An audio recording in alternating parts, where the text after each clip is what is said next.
Hey everybody. Thought I would before I get into my day too deep that I would finish up reading chapter 11 uh, to you from Waking the Dead by John Eldridge. You may remember from the last video that this is the chapter entitled Fellowships of the Heart. And in the first half he was describing, why it's necessary to have a fellowship, a small fellowship, not a big, well, you need a big family too, but it's more critical that you have an inner circle, a small circle of friends who are willing to fight for you spiritually. And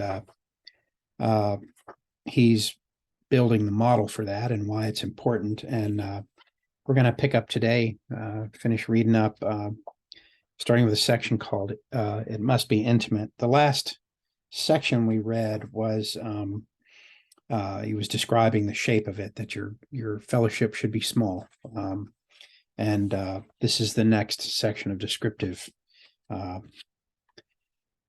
text, and he's talking about why it's important for it to be an intimate circle. So here we go, starting with It Must Be Intimate.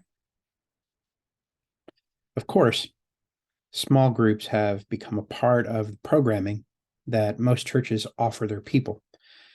For the most part, they're short-lived, and there are two reasons. First, you can't just throw a random group of people together for a 12-week study of some kind and expect them to become intimate allies. The sort of devotion we want and need takes place within a shared life. Over the years, our fellowship has gone camping together. We play together, help one another move, paint rooms, find work. We throw great parties. We fight for each other. We live in the four streams. This is how it was meant to be. I love the description of the early church. All the believers were one in heart, Acts 4:32. A camaraderie is being expressed there, a bond, an esprit de corps. It means they all love the same thing. They all wanted the same thing, and they were bonded together to find it, come hell or high water. And hell or high water will come. It will come, friends, and this will be the test of whether or not your band will make it. If you are one in heart, you'll make it. Judas betrayed the brothers because his heart was never really with them, just as Cypher betrays the company in the Nebuchadnezzar in the Matrix, and as Boromir betrays the Fellowship of the Ring. My goodness, churches split over the size of the parking lot or what instruments to use during worship. Most churches are not one in heart. Second, most small groups are anything but redemptive powerhouses because while the wineskin may be the right size, they don't have the right wine. You can do some study till you're blue in the face, and it won't heal the brokenhearted or set captives free. We come, we learn, we leave. It is not enough. Those hearts remain buried, broken, untouched, unknown. It is the way of the heart and the four streams that turns a small fellowship into a redemptive community. Remember that phrase, redemptive community. It is knowing that you are at war, that God has chosen you and evil is hunting you. And so a fellowship like Frodo's must protect you. How many small groups have you been part of where what we did for Lee is what happens all the time? He's referring back a few chapters to a member of their small group, Lee, that they went to spiritual battle for, prayed over her and healed her woundedness. You may go back and revisit that. I think it's chapter 9 or 10. I don't recall. On a Tuesday evening last January, those of us in our fellowship were sitting around talking about our need to see the rest of the picture and how we cannot make good decisions or even know what's really going on without eyes to see. That led into a conversation about the power of myth to open the eyes of our hearts. I suggested that we do this. Write down on a piece of paper 5 words or phrases that capture your life right now. What does it feel like? Don't edit, don't cheat. Don't make it sound better than it is. How are you doing? It began an incredible, eye-opening journey. Once we had our words or phrases, many of us couldn't keep it to 5. I then asked, what stories or scenes or characters help you interpret those words for your life right now? You see, no experience or feeling provides its own interpretation. You feel besieged on all sides. Are you Elijah on Mount Carmel, on the brink of a great victory? Or are you Paul in Thessalonica, and you'd better get out of town fast? We have to find something that gives our experiences meaning and context.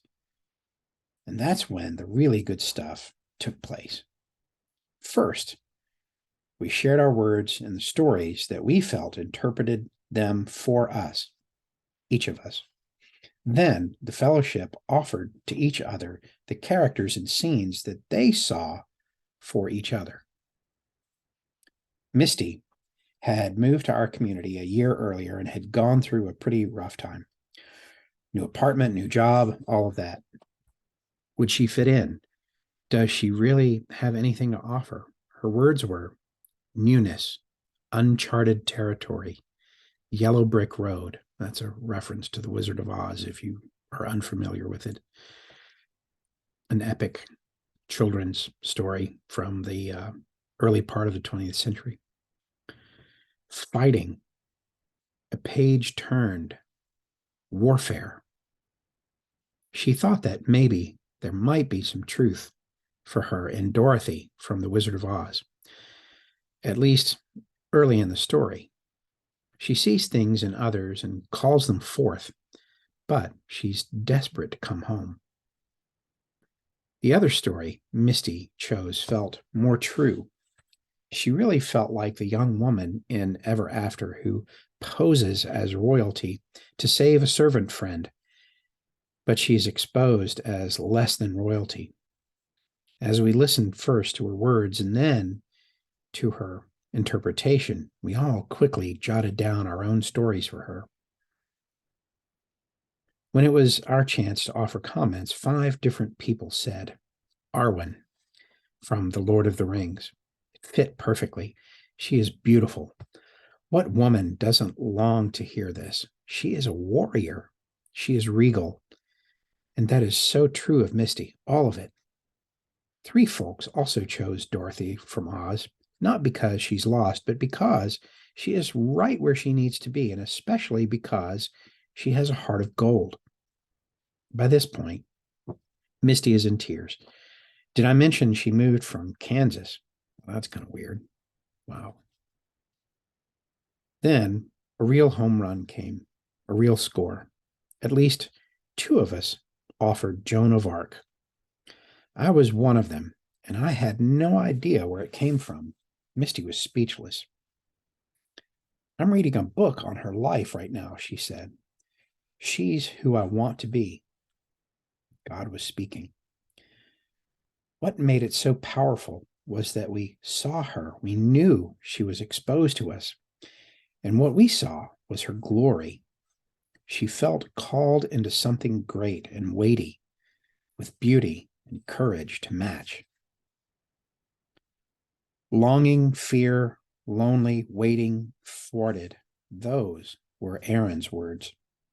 He chose Boromir from the Fellowship of the Ring because he's the one that gets taken out. He's unstable. He's a mess.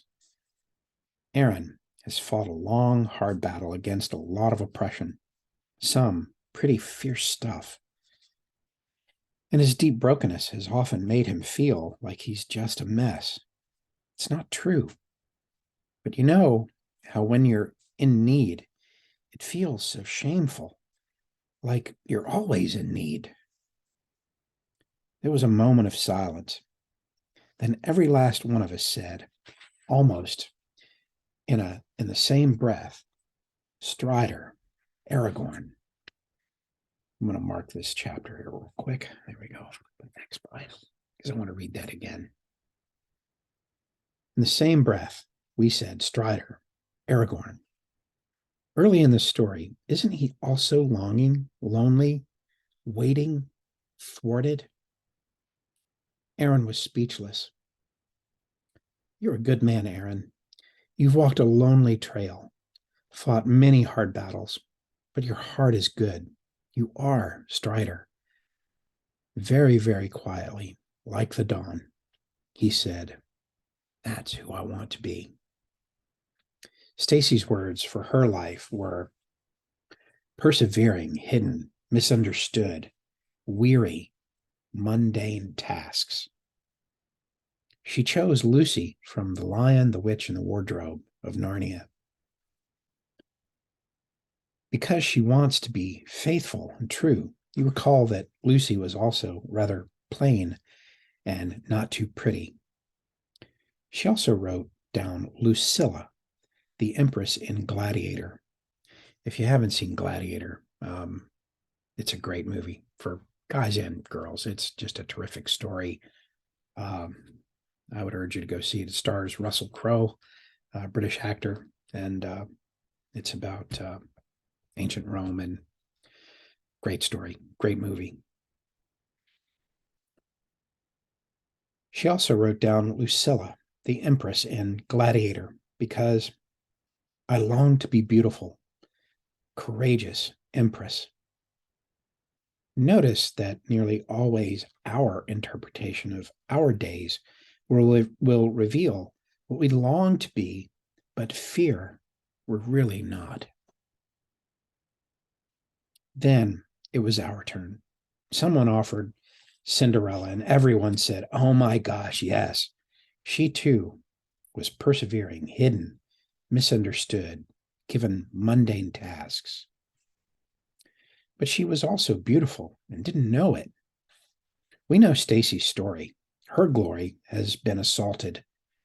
Remember how the wicked stepsisters tore the gown off of Cinderella so she couldn't go to the ball. I reminded Stacy of the time her sisters actually did that very thing to her. She burst into tears. I forgot all about that. Oh my. The truth was reaching her heart. It was an incredible evening. All of us had chosen words that were hard. Life is hard. And all our interpretations of our own lives were off. Each of us was in the process of making subtle agreements with the enemy. We weren't even aware of it. It was only through the eyes of our friends that we recovered our hearts, our true place, our reality. But the real power of living in community is we remembered those stories for months. And we use them for each other in critical moments in the battle ahead.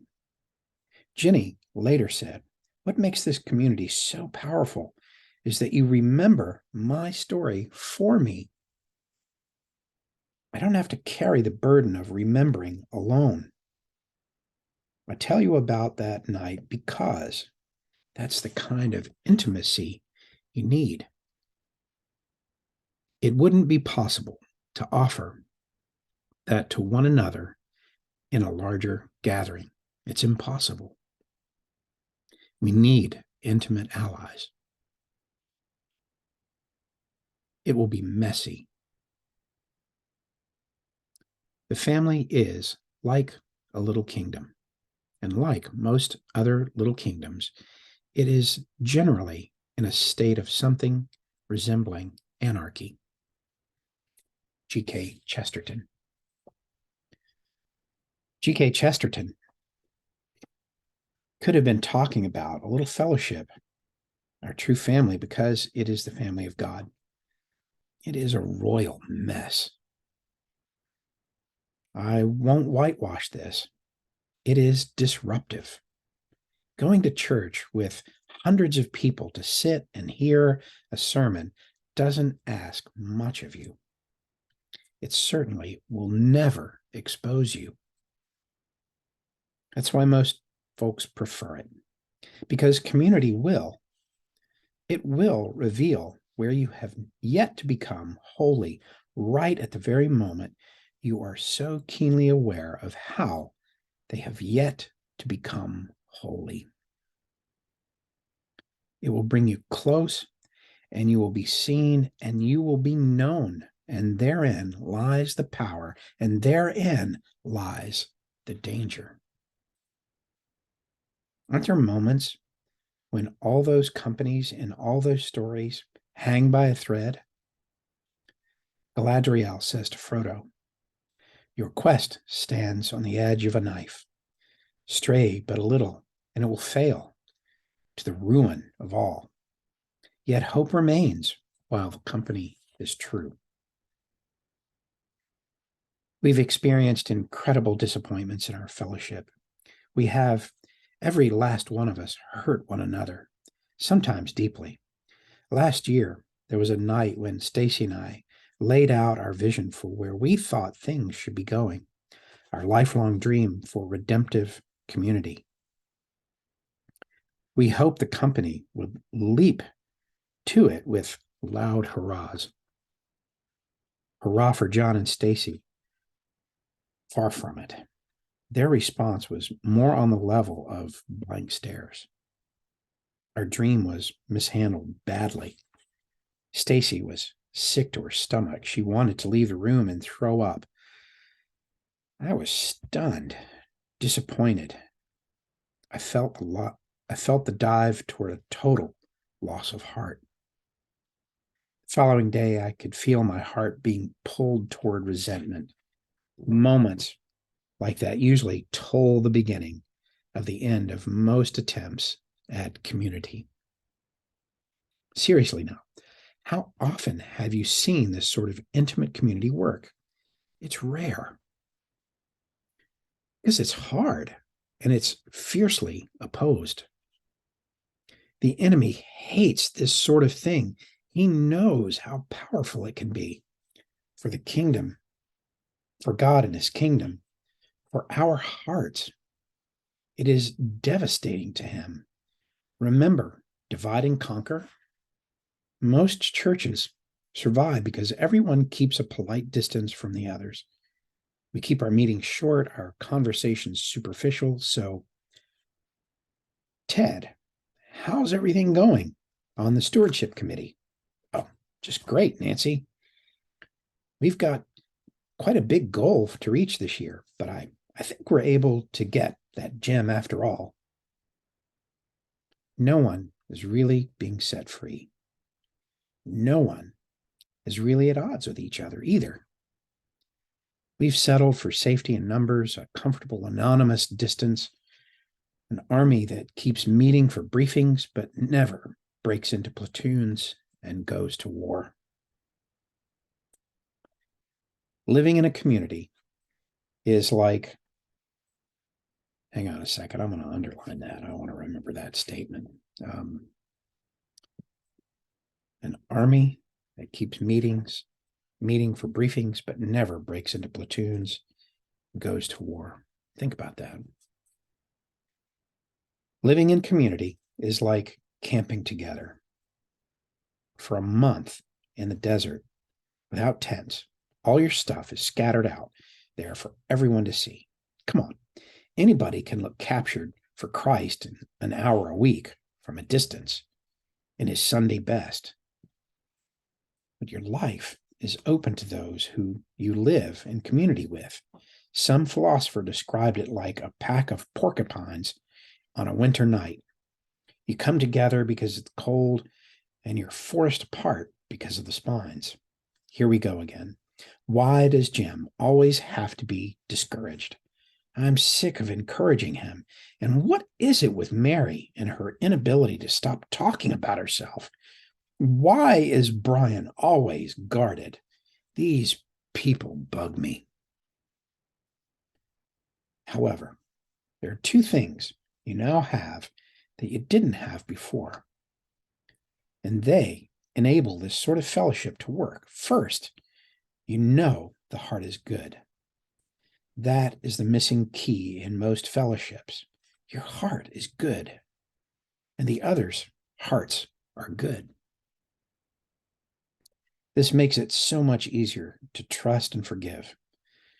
Whatever may be happening in the moment, whatever the misunderstanding might be, I know that our hearts toward one another are good and that we are for one another.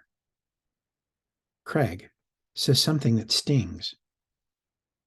If I thought, he meant that, he's trying to hurt me, it would pretty quickly trash the relationship. But I know that it's not his heart toward me. That is not who he truly is. And if I thought it was, why, I'd turn tail and run. Second, we know we are at war. The thought that says, oh, brother, here goes Frank again. Why can't he just drop it about his mother? What is it with these people? They're not really my friends. I'm out of here. That's the enemy. You must remember that the enemy is always trying to pull everyone else to do to you what he is doing to you. As I said earlier, he creates a kind of force field, a gravitational pull around you that draws others into the plot without their even knowing it. Gary walks into a room and suddenly I'm irritated at him. It's not me. It's not him. I have to know that. His lifelong assault has been, if you can't get it right, we don't want to be with you. It's a lie. It's the enemy. I don't feel that way toward him, really. But unless I live with this awareness, keep a watchful eye out for it, and resist, I'll get sucked into the pull, start making agreements with it, and there goes the friendship. You have to fight for it. Be kind, for everyone you know is facing a great battle. Philo of Alexandria. A true community is something you'll have to fight for. You'll have to fight to get one, and you'll have to fight to keep it afloat. But you fight for it as you bail out a life raft during a storm at sea. You want this thing to work. You need this thing to work. You can't ditch it and jump back into the cruise ship. This is the church, and this is all you have. Without it, you'll go down or back to captivity. This is the reason those small house fellowships thrive in other countries. They need each other. There are no other options. Suddenly, all of those authors, I got to underline that too. I'm going to go back and revisit these. Suddenly, all those others in Scripture make sense. Love one another. Oh, wait, let me read that again. Suddenly, all of those one another's in Scripture make sense. For example, love one another, bear one another's burdens, forgive one another. Acts of kindness become deeply meaningful because we know we are at war. Knowing full well that we all are facing battles of our own, we give one another the benefit of the doubt. Lee isn't intentionally being distant from me. She's probably under assault. That's why you must know each other's stories. Know how to read each other. A word of encouragement can heal a wound. A choice to forgive can destroy a stronghold. You never know your simple acts were so weighty. It's what we've come to call lifestyle warfare. We check in regularly with one another, not out of paranoia. Do you still like me? But out of desire to watch over one another's hearts. How are you doing? Be careful about what you're looking for from community, for if you bring your every need to it, it will collapse. Community is no substitute for God. I left our annual camping trip absolutely exhausted and disappointed. Hang on just a second. Dry throat.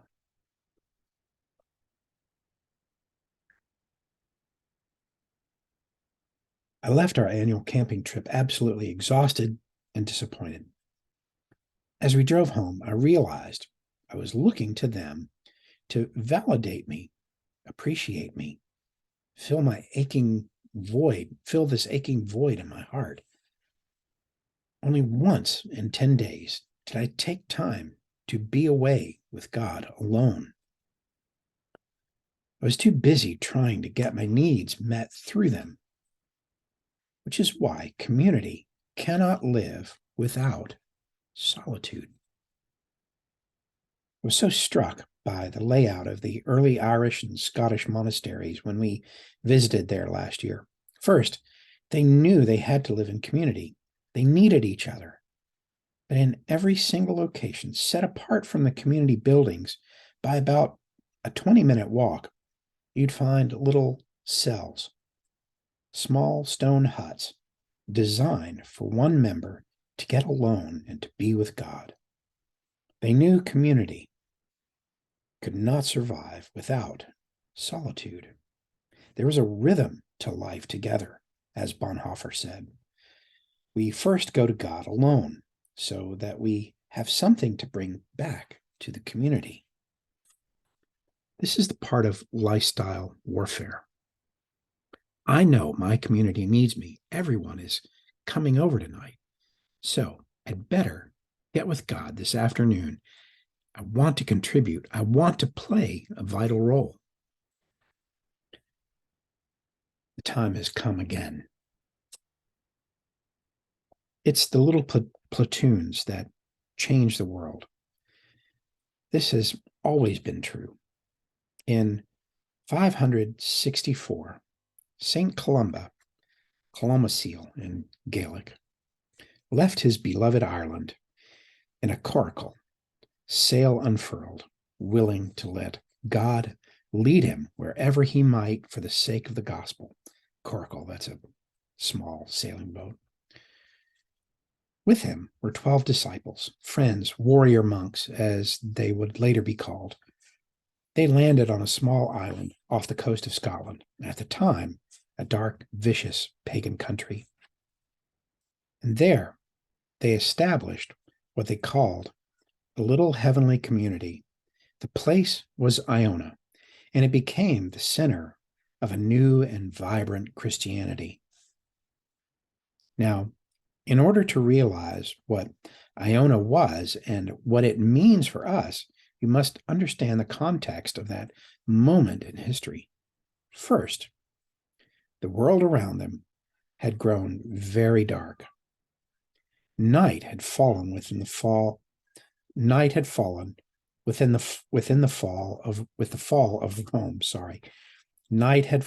with the fall of Rome, and Vandals and the Goths and the Visigoths and all those predatory gangs had swept down upon Europe and basically ransacked the place. Western Europe was like LA. During riots, paganism flourished. Law and order were long gone. It was barbarous. But you must also know that at the time of Iona, the Christian church based in Rome was already becoming institutionalized, hierarchical, far more an organization than it was an organism. That living and spontaneous association of individuals who know one another intimately and care for one another deeply was giving way to a large, centralized, bureaucratic church where rules and bylaws become necessary. Sad but true. And so I hope you see that it was a time very much like our own, a world, come to think of it, very much like the one the early church also found itself in. The synagogue was dead, and the cultures around them pagan indeed. What did they do? They came together with little fellowships of the heart. Iona and its warrior monks began to carry the light into the darkness. Columba won to Christ, the king of the Picts, the notorious pagan warriors of northern Scotland who painted their faces blue before battle, the precursors of Braveheart. If you've ever seen that movie, most guys have. In winning him, Columba won over a great deal of Scotland. Iona also became the staging point for missionary raids into England and deep into Europe. It was in this way Irish monasticism and Celtic Christianity began to change the world. Everywhere they went, they established communities like their own, little fellowships of the heart along the way. It was the book of Acts all over again. It was a spirituality of the heart based in a community that knew it was at war. And it was unstoppable. Historian Thomas Cahill said, Iona forever changed the course of Western history. He said, Celtic spirituality is not a top-down form of church, but a bottom-up form. It allows spirituality to flow from the heart. It allows the five senses to be used. It's creative. It's a flowering of creative arts. It's an expression of Christianity which believes that to be Christian is to be fully human. Ray Simpson, Lindisfarne community. That's one of these Celtic Christian communities. They believe that the glory of God is man fully alive. Our trip to Iona last year was sort of a pilgrimage. And I can tell you, it is still a remarkable place. The veil between the worlds is very thin here. As we strolled along the ruins, read their accounts, and looked at their way of life, I realized that this was not the faith of some good people applying biblical principles to their lives in a fairly benign, though disappointing and fallen world. Here was the burning heart conviction of a group of increasingly glorious men and women who wanted the freedom and life and restoration Christ promised, and who were willing to fight for it because they knew this is a world at war. A community of people living in four streams because they knew the Christian life as an epic, no less than the greatest myths the world has ever known. We paused by one of the ancient Celtic crosses. God spoke. And this is what he said. I am doing this again. God is calling together little communities of the heart, a fight for one another and for the hearts of those who have not yet been set free. That camaraderie, that intimacy, that incredible impact by a few stout-hearted souls, that is available. It is the Christian life as Jesus gave it to us, and it's completely normal. that ends chapter 11. I hope you enjoyed that. There are some really, really great points in this chapter, and I feel like I just want to mark up the whole thing. I want to say to most of you in this reading group, I hope that you're actually listening to the videos, and I hope you're getting something from it. I want you to know that I feel very much that you are a part of my community of faith, and that you are incredibly important to me, because I know that your heart is good. I know that you know my heart is good, and I know that we fight for each other. And I'm grateful for each of you, and pray for you every day. And just know that I'm fighting for you every day. There were some great points in here. I go back and revisit a few of them. I think one of the really key things, one of them, I'll just go backwards. The comment about why small house fellowships thrive in other countries besides America or the West is because they need each other. I'm thinking about specifically Ukraine right now. The fact that there's this huge diaspora all over Europe, all over the country, where people have been displaced. They may still be in Ukraine, or they're spread all over Europe. And I think specifically about sister congregations and small house groups that have popped up all over Germany, all over Estonia, Lithuania, Poland. And the reason that those groups thrive is because you need each other. And I think that's an amazing thing. Don't let go of that. And I also think there's this point about Western churches in general. One of the things that I'm struggling with today, currently, is our church. I won't say that there aren't people there who love us and who won't pray for us and won't go to battle for us, but it's very difficult to say that I have an intimate relationship with any of them. We don't hang out. We don't do the things that John is describing here, like going camping together and having great parties and that kind of thing. I do know that we've watched each other's kids grow up. I do know that we've, from time to time, been in small groups, but none of those groups lasted. And I think he makes a really critical point here.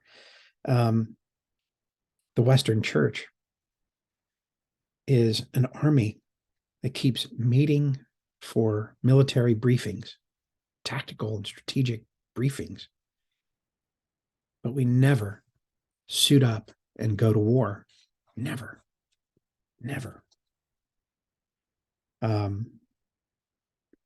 There were some comments about there was a comment, I can't remember exactly where it is, but the point about the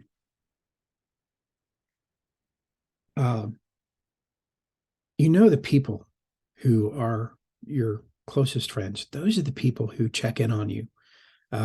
Those are the people that you may not even recognize. They're the people who just poke their head in every now and then and say, "Hey, how are you doing? How are you today? How are you feeling this week?" And I hope you sense that from me, because most of you, I would say all of you, are very important to me. And I will continue to stick my head in from time to time and say, "Hey, how are you doing this week? How are you feeling?" Because you're important to me. And I want you to know that, each and every one of you. Great points in here. I hope you'll go back and listen to this part of the chapter, actually the whole chapter, chapter 11, very closely, because there's a lot of really great stuff in here. I could probably talk about it most of the afternoon, but I won't. I know you're busy. So we'll pick up next time with chapter 12. And its title is Like the Treasures of the Kingdom. And we'll start there. And I hope you're safe.